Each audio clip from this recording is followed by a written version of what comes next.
नमस्कार दोस्तों, 25 अप्रैल 2022 के daily the Hindu editorial discussion में आपका स्वागत है। कौन कौन से इंपॉर्टेंट आर्टिकल्स डिस्कस करेंगे तो एक है a drop the pin event in Chinese politics. देखिए, इस साल कम्युनिस्ट पार्टी ऑफ चाइना का जो 20th कांग्रेस होने वाला है, इसमें एक इवेंट होना था मोस्ट प्रॉब्ली। देखिए, चाइना के जो कॉन्स्टिट्यूशन है उसमें साफ साफ लिखा हुआ था इनफॉर्मल तरीके से हर 10 साल पे लीडरशिप बदलेगी। ये चीज क्लियर कट चाइना के कॉन्स्टिट्यूशन में लिखी हुई है, लेकिन जी जिनपिंग ने इसको बदल के रख दिया।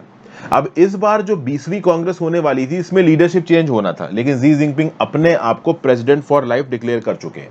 तो बाकी जो लोगों का चेंजेस हो रहा है, बाकी जो लीडरशिप है, पॉलिट ब्यूरो जो इनकी स्टैंडिंग कमेटी है, उसमें किस हिसाब से लीडरशिप चेंज हो रहा है, इन सब चीजों को एक दो पॉइंट्स को यहां पे देखेंगे। वैसे मैं आपको एक बात बता दूं, चाइना के संविधान में लिखा हुआ है कि इनफॉर्मली कोई एक लीडर 68 ईयर्स की एज तक ही राज करेगा, और जी जिनपिंग ऑलरेडी 68 साल के हो चुके हैं। लेकिन बाकी जो लोग 68 साल के हैं, इनकी कमिटी में, इनकी आप कह लो कैबिनेट में, वो तो रिटायर होंगे, लेकिन जी जिनपिंग रिटायर नहीं होंगे। मतलब जी जिनपिंग यहाँ पे अपनी कुर्सी पर बैठे रहेंगे। इस रिस्पेक्ट में यहाँ व्यू पॉइंट दिया जा रहा है, इसको यहाँ पे देखेंगे। इंडिया के कोविड-19 मोर्टेलिटी डाटा को लेके डब्ल्यूएचओ के साथ इंडिया की जो झड़प चल रही है, इसके बारे में यहाँ पे बात करेंगे। इससे क्या पॉलिटिकल फॉल आउट हो सकता है हमारी सरकार को, इसके बारे में कुछ डाटा दिया गया। हालांकि इससे रिलेटेड मैंने एक वीडियो पहले बनाई है। फिर भाई जम्मू एंड कश्मीर में गए हमारे प्रधानमंत्री, और वहां पे जाके उन्होंने कुछ अनाउंसमेंट किया, 20,000 करोड़ के प्रोजेक्ट्स लॉन्च किए हैं। तो जम्मू एंड कश्मीर के रिस्पेक्ट में यहाँ पे कुछ बातें बताई जा रही हैं, ठीक है ना। कैसे वहां पे ये मोदी जी के अनाउंसमेंट्स को देखा जा रहा है, क्या परसेप्शन है इस समय पे लोगों का गुपकर अलायंस की तरफ। अभी रिसेंटली जो लोकल बॉडी पोल्स हुए थे उसमें कौन जीता, इन सब चीजों के बारे में बातचीत की जा रही है, इसको देखेंगे। और भाई इंडिया और यूके की बात की जाए तो इंडिया और यूके में जो रिलेशनशिप है, उसके बीच में जो इरिटेंट्स है, मतलब जो इस रिलेशनशिप को पोटेंशियली थ्वार्ट कर सकते हैं, इसको किस हिसाब से इंडिया और यूके दोनों की लीडरशिप थ्वार्ट कर रही है, साइड स्टेप कर रही है, इसके बारे में एक व्यू पॉइंट दे रखा है, इसको यहाँ पे देखेंगे। तो ये 4 आर्टिकल्स मैं आज आपके साथ डिस्कस करने वाला हूँ। दोस्तों, आगे बढ़ने से पहले वीडियो पे लाइक का बटन जरूर दबा दीजिएगा, चैनल को शेयर और सब्सक्राइब कर लीजिएगा, इंस्टाग्राम पे फॉलो कर लीजिए, टेलीग्राम ग्रुप ज्वाइन कर लीजिए, दोनों चीजों का लिंक नीचे दिया हुआ है। मैंने रिसेंटली ये एनालाइज किया है कि मेरे एडिटोरियल वीडियोस की व्यूअरशिप थोड़ी गिर रही है।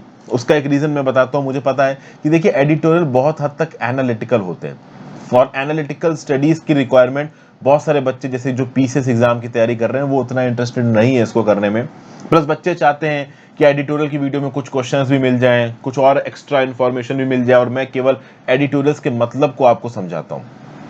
बट ठीक है, जब तक 4-5 हज़ार लोग देख रहे हैं, मैं तो खैर आपके लिए एडिटोरियल बना ही रहा हूं, क्योंकि मेरी कोशिश रहती है कि मैं एनालिटिकल व्यू पॉइंट से चीज़ों में बिना कुछ मसाला डाले या फिर टॉपिक से डाइवर्ट हुए बिना आपको चीज़ों को समझाऊं।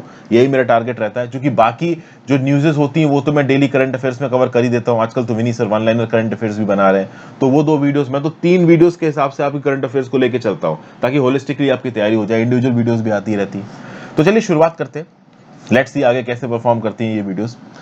कम्युनिस्ट पार्टी ऑफ चाइना ने अभी अपनी annual central economic work conference की दिसंबर 2021 में, ठीक है भाई।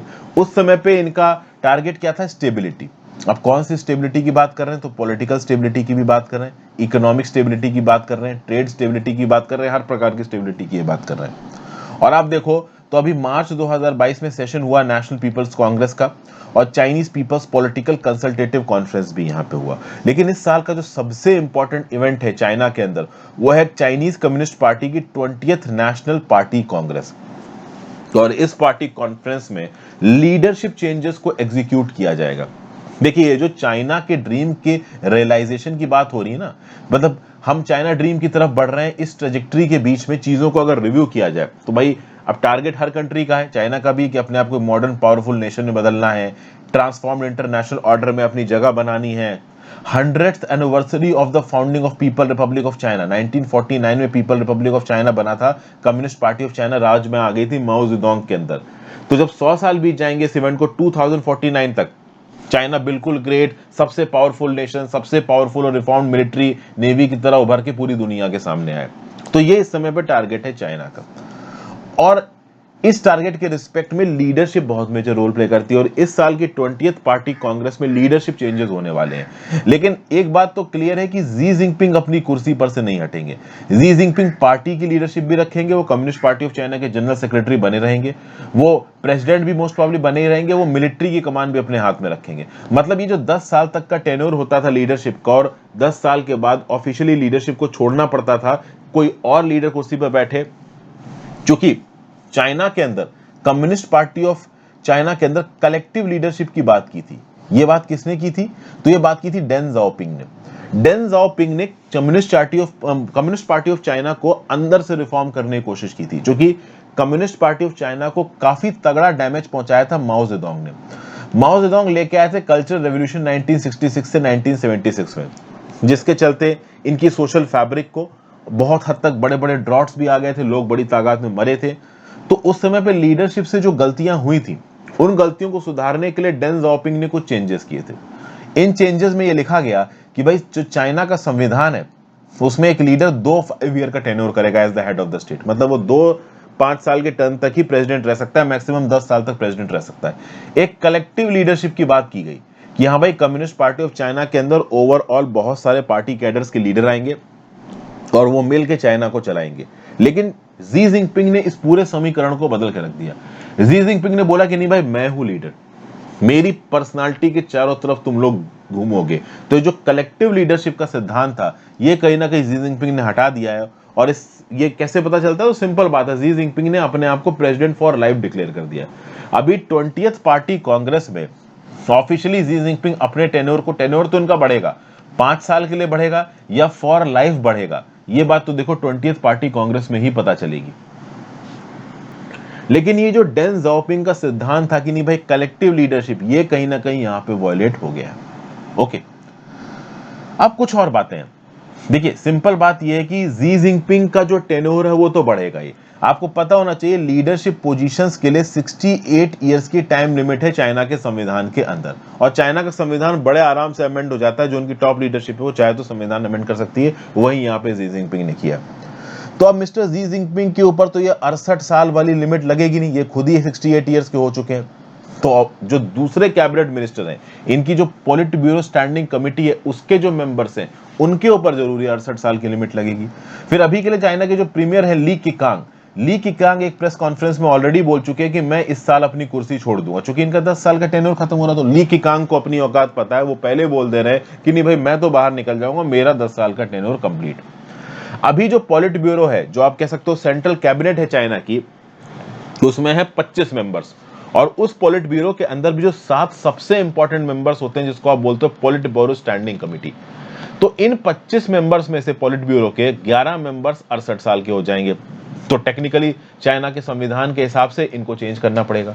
और जो पॉलिट ब्यूरो स्टैंडिंग कमेटी के अंदर 7 मेंबर्स हैं, उसमें से 2 मेंबर्स 68 साल के हो जाएंगे, तो इनको भी यहां पे चेंज करना पड़ेगा। तो ये पोजीशन रीशफल होगा, लीडरशिप रीशफल होगी चाइना के अंदर। और करेगा कौन? Xi Jinping. क्योंकि जी जिनपिंग अपनी कुर्सी पर बने हुए हैं, उनका पॉलिटिकल इन्फ्लुएंस जारी है, चाइना की डोमेस्टिक और एक्सटर्नल पॉलिसी को पूरी तरीके से कमांड कर रहे हैं जी जिनपिंग। तो मोस्ट प्रोबब्ली यहां पे लीडरशिप चेंजेस भी जी जिनपिंग ही करने वाले हैं। इस समय पे चाइनीज कम्युनिस्ट पार्टी एक लीडर का गढ़ बन के रह गया है, कलेक्टिव लीडरशिप यहां पे साइड हो चुकी है। लेकिन ओवरऑल 20th पार्टी कांग्रेस में लीडरशिप के अलावा कुछ और इंपॉर्टेंट मुद्दों के ऊपर भी बातचीत होगी। देखिए, चाइना की इकोनॉमी के सामने कुछ डोमेस्टिक रिस्क खड़े हैं। इनकी इकोनॉमी स्लो डाउन कर रही है। इनके बहुत से मेजर शहरों जैसे कि शंघाई में एक बहुत तगड़ा लॉकडाउन लगा हुआ है। उस लॉकडाउन के चलते लोगों की जो ऑर्डिनरी लाइफ है वो डिस्टर्ब हुई है, जो प्रोडक्शन शेड्यूल है चीजों का वो डिस्टर्ब हुआ है, सप्लाई चेन इंटरप्शंस हुए हैं, वाइड स्प्रेड पब्लिक एंगर है, लोग प्रोटेस्ट कर रहे हैं, हेल्थ वर्कर से लड़ रहे हैं। शंघाई में तो चाइना के जो सिटीजन्स हैं वो हेल्थ वर्कर से लड़ते नजर आ रहे हैं, ऐसी कुछ न्यूज भी निकल के आई। इनका सबसे बड़ा कंटेनर टर्मिनल बंद पड़ गया है। तो कुल मिला के कहीं ना कहीं इससे चाइना की इकोनॉमी पे फर्क आ रहा है। इन इलाकों में जहां पे लॉकडाउन लगे वहां पे लोगों के पास फूड और मेडिकल हेल्प नहीं पहुंच पा रही, लोग बहुत गुस्से में हैं। उसके बाद भी जी जिनपिंग ने अपने इस स्ट्रिंजेंट लॉकडाउन को जस्टिफाई किया है। इनफैक्ट ऐसा बताया जा रहा है कि कम्युनिस्ट पार्टी ऑफ चाइना की जो लीडरशिप है, उसके ही अंदर बहुत हद तक ये बातचीत हो रही है कि क्या इतने स्ट्रिंजेंट लॉकडाउन जरूरी है। बट जी जिनपिंग के सामने जल्दी कोई कुछ बोल नहीं पाता है, तो सब यहां पे चुप्पी साधे बैठे हैं। अच्छा, एक और बात है यहां पे, जो शंघाई के करंट पार्टी सेक्रेटरी हैं ली कियांग, ली कियांग मिस्टर जी जिनपिंग के बहुत पास है, और मिस्टर जी जिनपिंग शंघाई के अंदर जो लॉकडाउन लगवा रहे हैं वो Li Keqiang on behalf of mister Xi Jinping लगा रहे हैं। अब पहले यह था कि अभी के जो प्रीमियर हैं चाइना के, जब ये अपनी कुर्सी छोड़ेंगे, जिनका नाम है ली कियांग जब अपनी कुर्सी छोड़ेंगे तो उसके बाद इनकी कुर्सी पे ली कियांग बैठेंगे, ऐसा कहा जा रहा था। बट शंघाई में जो प्रोटेस्ट हुए हैं, जो लॉकडाउन के बाद बवाल हुआ है, उसके बाद शायद ली कियांग की जो इमेज है वो काफी खराब हो गई है, तो हो सकता है कि अब प्रीमियर की कुर्सी पर कोई और बैठे। चाइना की इकोनॉमी की बात की जाए तो कोरोना के शुरू होने से पहले ही ये थोड़ी बहुत स्लो डाउन हो रही थी, कोरोना के बाद ज्यादा स्लो डाउन हुई है। हालांकि इंटरनेशनल बाकी कंट्रीज से अगर आप चाइना को कंपेयर करोगे तो ये बहुत बेटर है। प्लस चाइना की इकोनॉमी पे और भी बहुत चीजों का इंपैक्ट आया है। चाइना की इकोनॉमी डीकपल हुई है यूनाइटेड स्टेट्स से, और इसकी एक बड़ी वजह है जी जिनपिंग की पॉलिसीज के चलते चाइना और यूएसए के बीच में एनिमोसिटी बढ़ी है। हाईटेक सेक्टर्स और सेंसिटिव सेक्टर्स में यूएसए का जो सपोर्ट मिलता था चाइना को, वो यहां पे बंद हो गया। तो जी जिनपिंग ने चाइनीज इकोनॉमी के डायरेक्शन को थोड़ा डाइवर्ट करने की कोशिश की है। प्लस अगर बात की जाए तो जो कॉमर्शियल मल्टीनेशनल्स है चाइना की, इनको धक्का लगा है। अगर आप देखो तो अब देखो, कोई एक बड़ी कंट्री बड़ी कब बनती, जब वहां पे कुछ ऐसी कंपनीज हो जो दुनिया पे राज कर रही हो। चाइना के अंदर ऐसे बहुत सारे मल्टी बिलियन डॉलर एंटरप्राइज जैसे अलीबाबा, वीचैट, डीडी चुक्शिन, ये टेक प्लेटफॉर्म कैटेगरी के आप कह लो मल्टीनेशनल्स थे, जिन्होंने चाइना की ग्रोथ में एक मेजर रोल प्ले किया है, और कहीं ना कहीं इनकी ग्रोथ को कम्युनिस्ट पार्टी ऑफ चाइना की सेंट्रल फंक्शनिंग ने रोका है। अगर आप इन कंपनीज की मार्केट वैल्यूएशन देखोगे ना, तो लगभग पिछले 1-1.5 सालों में इनका मार्केट वैल्यूएशन 1.7 ट्रिलियन डॉलर से कम हो गया है, 1700 बिलियन डॉलर से कम हो गया है। अलीबाबा के जो फाउंडर थे जैक मा, ये तो बीच में गायब हो गए थे। जी जिनपिंग ने साफ साफ डिक्लेयर कर दिया है कि जरूरत से ज्यादा अमीर आदमी हमें चाइना के अंदर नहीं चाहिए। चाइना के जो एंटरप्रेन्योर्स है, बड़े बड़े बिलियनियर्स हैं, उनके ऊपर भी टर्म्स एंड कंडीशंस लगा दी जी जिनपिंग ने कि ऐसे रहोगे तो चलेगा, नहीं तो छोड़ेंगे नहीं तुमको। मतलब जी जिनपिंग की क्लाउड इतनी ज्यादा है यहाँ पे कि वो हर फैसेट को कंट्रोल करके रखते हैं। जैक मा क्या था, बहुत हद तक सरकार की पॉलिसीज को क्रिटिसाइज करते थे, सेंट्रल जो कम्युनिस्ट पार्टी उसकी लीडरशिप को क्रिटिसाइज करते थे। गायब हो गए जैक मा, बीच में दिखे नहीं, गए कहां, बाद में आए रोते गाते कि चलो भैया औकात में आ जाओ, मतलब औकात दिखा दी यहाँ पे। लेकिन कहीं ना कहीं इससे चाइना के टेक सेक्टर को भी इंपैक्ट आया। प्लस एक जो सेक्टर है चाइना का जो बहुत इफेक्ट हुआ वो है प्रॉपर्टी मार्केट। प्रॉपर्टी मार्केट की जो बड़ी बड़ी फर्म्स थी, इनको चाइना की सरकार का जो फाइनेंशियल सपोर्ट मिलता था वो मिलना बंद हो गया, और इसके चलते आप देखोगे जो एवरग्रैंड जैसी बड़ी कंट्रियां हैं, ये सिर्फ चाइना की नहीं दुनिया की one of the biggest countries थी, ठीक है ना, इनको काफी प्रॉफिटेबिलिटी में प्रॉब्लम आ रही है। 300 बिलियन डॉलर्स के स्ट्रेस्ड एसेट्स हैं इनके पास, और प्रॉपर्टी सेक्टर चाइना की जीडीपी का 30% है। चाइना की बैंकों ने अपना 30% पैसा लोन प्रॉपर्टी सेक्टर में घुमा रखा है। ओवरऑल अगर आप देखो तो 60% बैंक लोन्स में प्रॉपर्टी को एज अ कोलैटरल की तरह इस्तेमाल किया जाता है, और प्रॉपर्टी सेक्टर को यहां पे चाइना की तरफ से सपोर्ट नहीं मिला है। लॉजिक क्या है यहां पे जी जिनपिंग का, चाइनीज कम्युनिस्ट पार्टी का? लॉजिक ये है कि स्टेबिलिटी, चाइनीज कम्युनिस्ट पार्टी का बोलना है कि भाई हर सेक्टर में स्टेबिलिटी होनी चाहिए। तो हो सकता है इनका मतलब ये हो कि प्रॉपर्टी सेक्टर में अगर सरकार ही तुम्हें पैसे दे के तुम्हारी कंपनी को चला रही है तो स्टेबिलिटी कैसी हुई, तुम तो सब्सिडी पे जी रहे हो ना।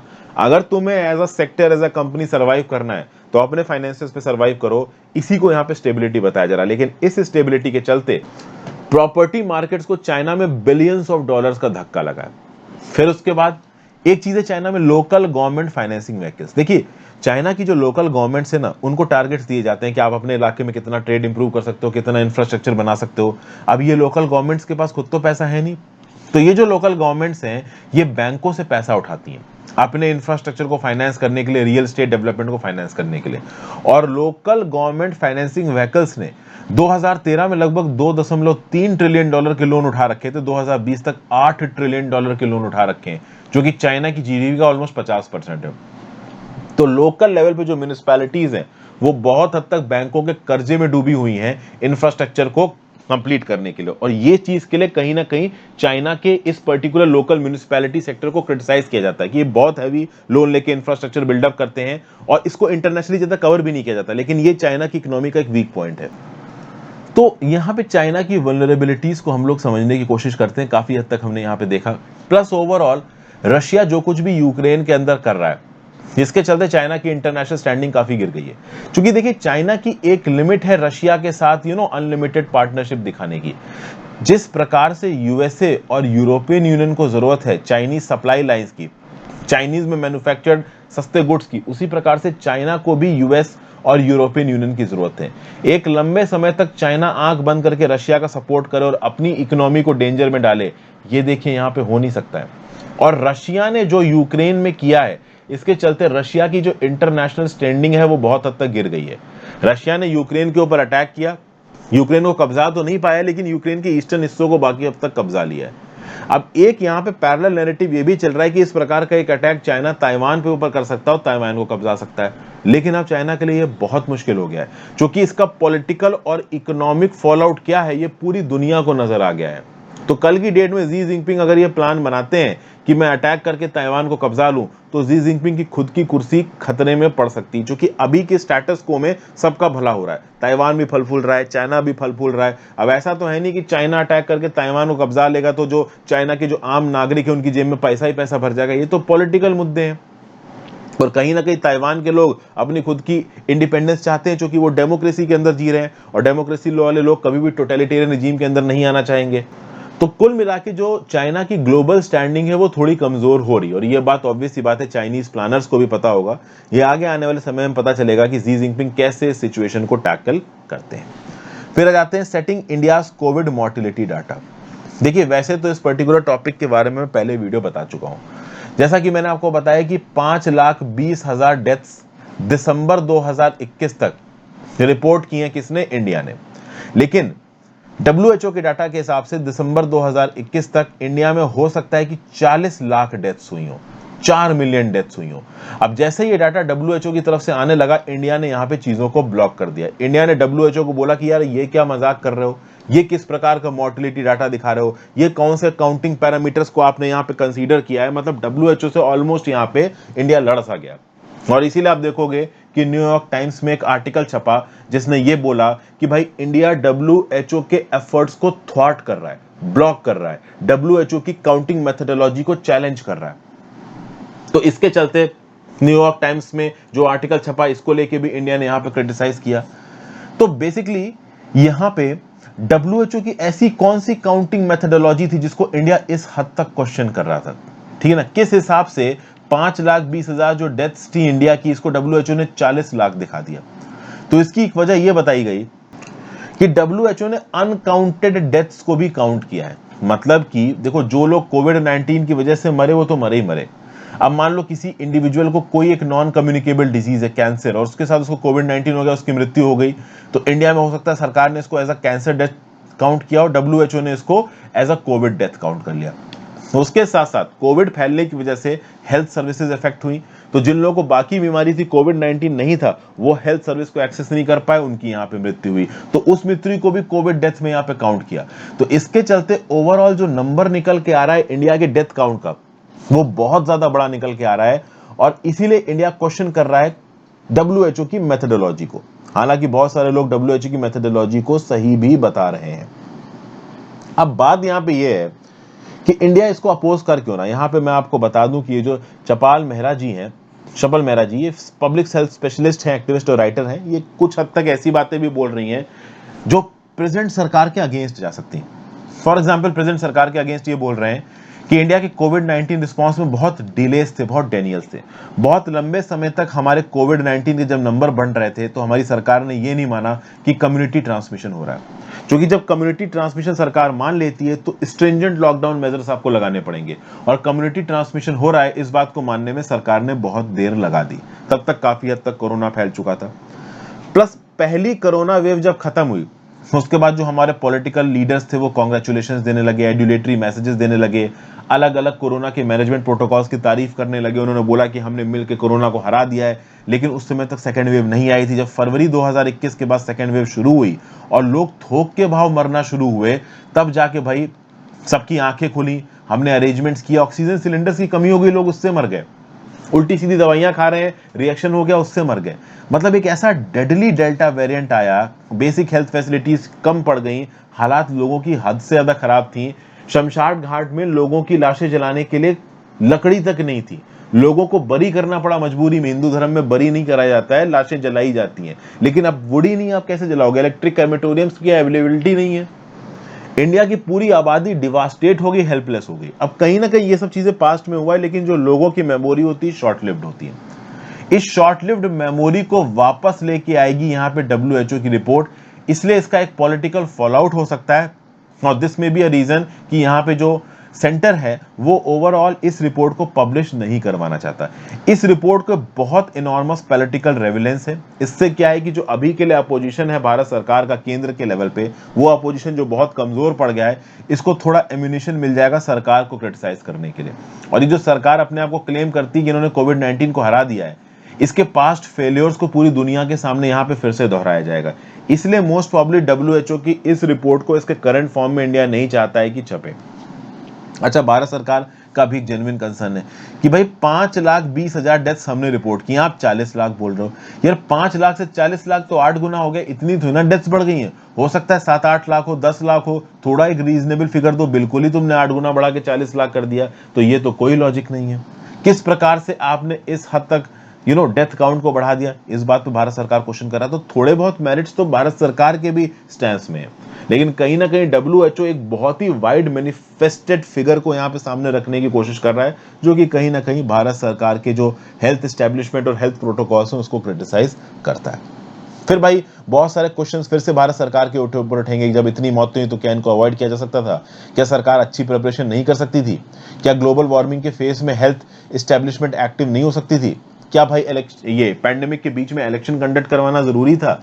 ये सब बातें भी यहाँ पे उभर के आती। क्या रिलीजियस प्रोसेशंस को परमिशन देना जरूरी था? तो इन सब चीजों के चलते ओवरऑल भारत सरकार का जो रिस्पॉन्स रहा है कोविड की तरफ, ये फिर से हरा ना हो जाए, फिर से जख्म हरे ना हो जाए, ठीक है ना, घाव हरे ना हो जाए। इसलिए ओवरऑल ऑथर यहाँ पे बोल रहा है कि भारत सरकार इस WHO की रिपोर्ट को कहीं ना कहीं रोकने की कोशिश कर रही है। हाँ, क्योंकि इसके बहुत तगड़े पॉलिटिकल फॉलोआउट हो सकते हैं।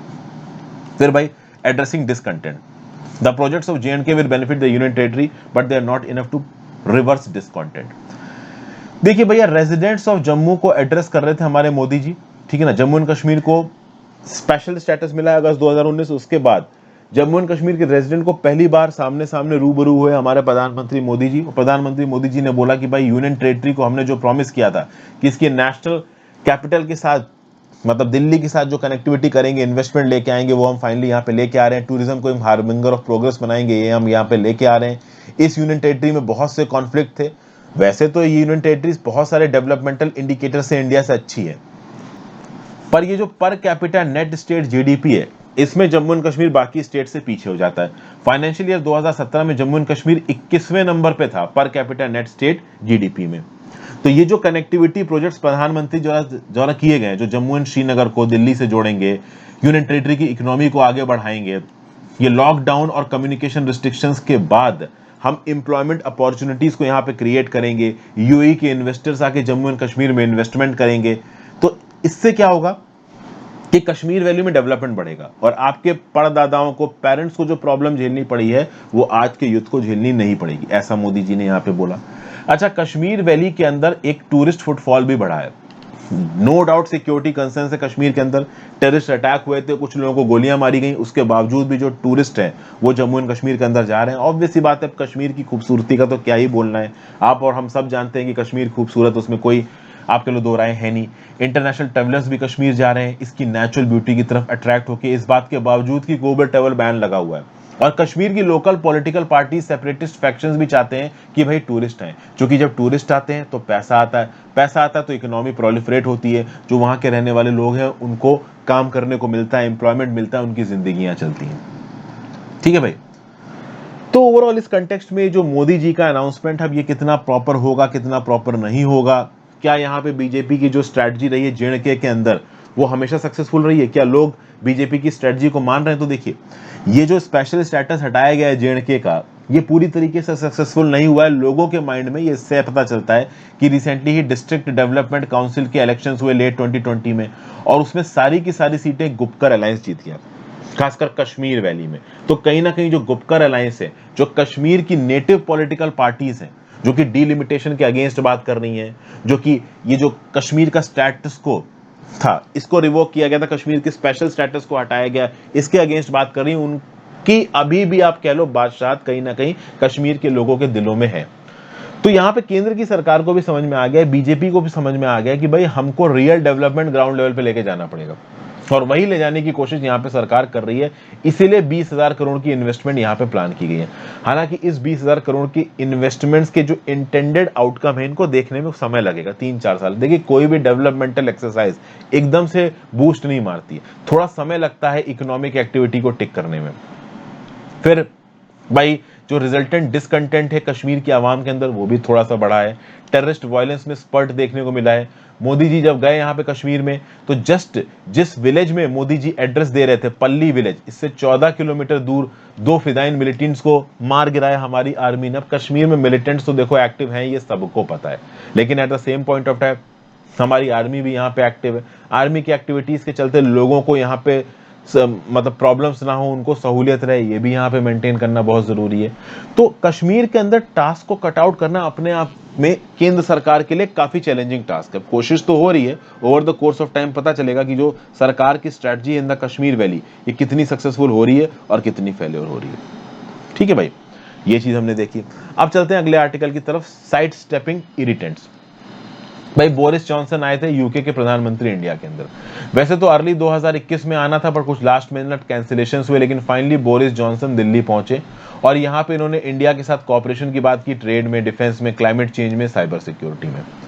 लेकिन इस पर्टिकुलर विजिट में एक्चुअल एग्रीमेंट्स कम साइन हुए, कोई बड़ा ट्रेड डेलीगेशन यहां पे बोरिस जॉनसन के साथ आया नहीं। और जो सबसे बड़ा फेल्योर बताया जा रहा है इंडिया यूके के रिश्तों का अब तक, वो ये है कि पहले ये प्लान किया गया था कि इंडिया और यूके के बीच में एक फ्री ट्रेड एग्रीमेंट साइन कर लिया जाएगा एस्टर तक।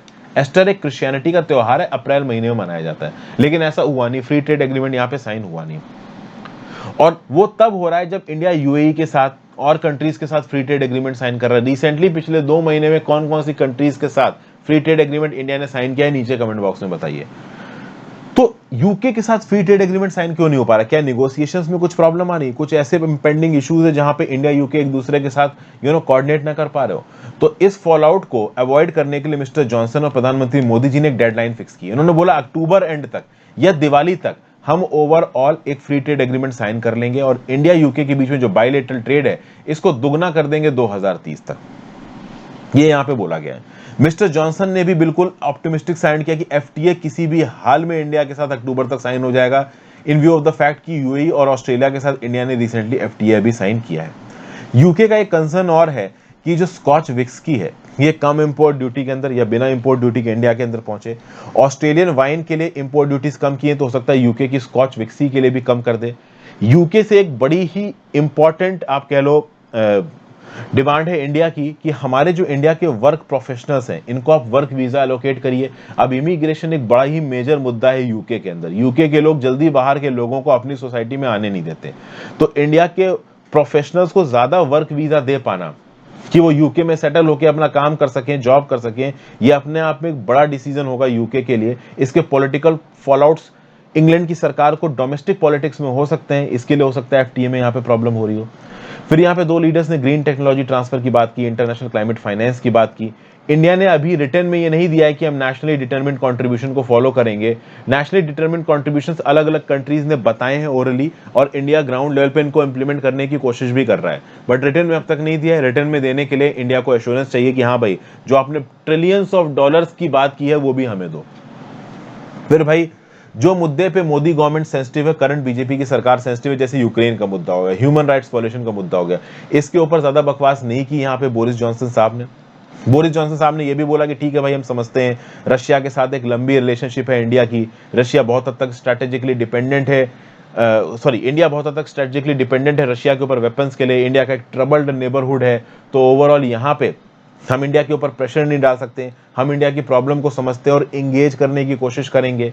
फिर ह्यूमन राइट्स कंसर्न्स से ऊपर जब सवाल पूछा गया तो बोरिस जॉनसन ने इसको सेट असाइड कर दिया, मतलब ह्यूमन राइट्स कंसर्न्स को लेके इंडिया के ऊपर आवाज नहीं उठाना चाहता यूके। फिर भाई एक बुलडोजर के ऊपर खड़े होकर यहाँ पे फोटो खिंचवाई थी बोरिस जॉनसन ने एक फैक्ट्री को इनॉग्रेट करते वक्त, लेकिन इसको लेके कहीं ना कहीं इंटरनेशनली इनको क्रिटिसाइज किया गया। खासकर उस दिन उन्होंने फोटो खिंचाई जिस दिन सुप्रीम कोर्ट ये बुलडोजर जस्टिस से रिलेटेड पिटीशन की सुनवाई कर रहा था। फिर भाई यूके और इंडिया ने मिलकर ये डिसाइड किया कि एक सब ग्रुप सेटअप करेंगे to study extremism inside India and the UK, और यहाँ पे खालिस्तानी ग्रुप्स को भी मॉनिटर किया जाएगा। ऐसा इंडिया चाहता है, यूके ने माना है, और वो हर ग्रुप जो एक्सट्रीमिज्म और टेररिज्म से रिलेटेड है इसको यहाँ पे टेकअप किया जाएगा। उसके साथ साथ अगर आप देखो तो चूंकि यूके हमारे साथ इतना इंगेज कर रहा है, इसलिए इंडिया ने इस मुद्दे को ज्यादा नहीं उठाया कि विजय माल्या और नीरव मोदी जैसे इकोनॉमिक फ्यूजिटिव्स को यूके ने क्यों पनाह दे रखी, जल्दी इनको वापस क्यों नहीं भेज रहे। तो यूके ने अपनी तरफ से एडजस्टमेंट्स दिखाए हैं, तो इंडिया ने भी अपनी तरफ से एडजस्टमेंट्स दिखाए हैं। सोने पे सुहागा ये होगा अगर अक्टूबर तक हम एक अच्छा free trade agreement ground level पे साइन कर दें, क्योंकि इससे डेफिनेटली यूके इंडिया दोनों को फायदा होगा। तो यहां तक ओवरऑल हमने अपनी वीडियोस को देखा, यहाँ पे इतना ही इंपॉर्टेंट है। Thank you for watching friends. Video को लाइक और शेयर करके जाइएगा। आई होप आपको मजा आ रहा हो लेक्चर सुनने में, काफी मेहनत लगती है लेक्चर्स को बनाने में, तो हो सके तो ज्यादा से ज्यादा लोगों के साथ इनको शेयर करें। Thank you for watching friends, have a great day. अपना ध्यान रखिए, पढ़ते लिखते रहिए।